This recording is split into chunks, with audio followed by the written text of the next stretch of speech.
Hi, this is Miss Reiner, and I'm here to talk to you today about limiting reactants and percent yield.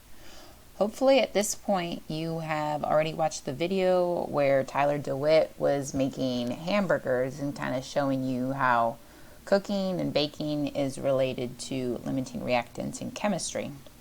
So as you see here, I got a little example of making a sandwich where the number in front in a chemical reaction, those would be the coefficients and or how many moles of each substance we need in order to produce a certain amount of product.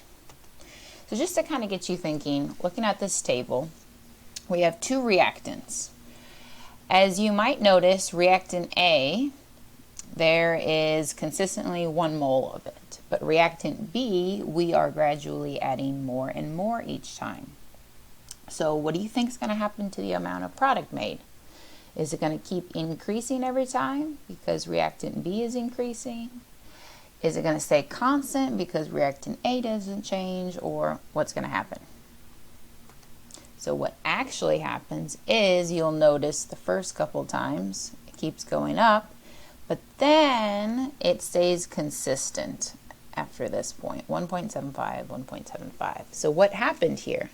Well, we ran out of one of the reactants. So it was reactant A that wasn't increasing, and so reactant A limited how much product we could make.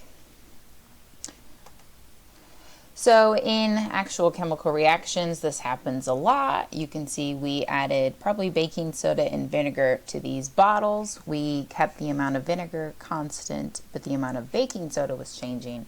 But eventually you'll notice these, the third and the fourth balloon, are pretty much the same size. So even though we had more baking soda in this fourth bottle, which you can even tell it's a little more fuzzy, so there's extra baking soda left, that the amount of vinegar wasn't increasing, so that was our limiting reactant. So it could not produce more product. So limiting reactant, as a review, it controls how much product can be made. The other reactant is considered excess. You will know to look for a limiting reactant if you are given two numbers in the question. So I'm going to do an example with you here. So in this equation, it says we are given 5.5 moles of NH3 and 6.5 moles of O2. How many moles of water will be made? So water is the product that we are looking at. So we are going to have to do two calculations here. So let's just start with the first number given to us, 5.5 moles of NH3. Okay, and sorry for my writing. I'm doing the best I can. So now using our balanced equation, we are going to look and see, okay, so we need 4 moles of NH3 in order to produce 6 moles of our product, which is water. Okay. So what happens is we multiply both numbers on top, divide by the number on bottom. Our sig figs should match the number we started with. So 5.5 is 2 sig figs. So this comes out to 8.3 moles of water. And we will do that again with our second reactant. So it says 6.5 moles of O2. And remember, it is O2 because oxygen is a diatomic element. So anytime it's by itself, it has 2. According to our balanced equation, we need 5 moles of oxygen in order to produce the 6 moles of H2O. So we're just using these coefficients here as our conversion factor. So again, multiply both numbers on top, divide by the number on bottom, round your number to however many sig figs you started with. So 6.5 was 2, and we come out to 7.8 moles of water. So which one of these is a smaller amount? Obviously 7.8 moles of H2O. This is how much water we can make which means oxygen is the limiting reactant. Oh my goodness. Sorry.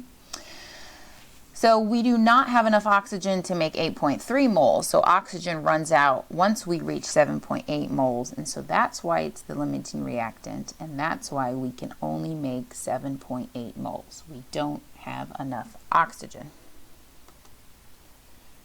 All right, so one more thing to add, percent yield. You'll notice a formula up top. I would write that down in your notes if I were you.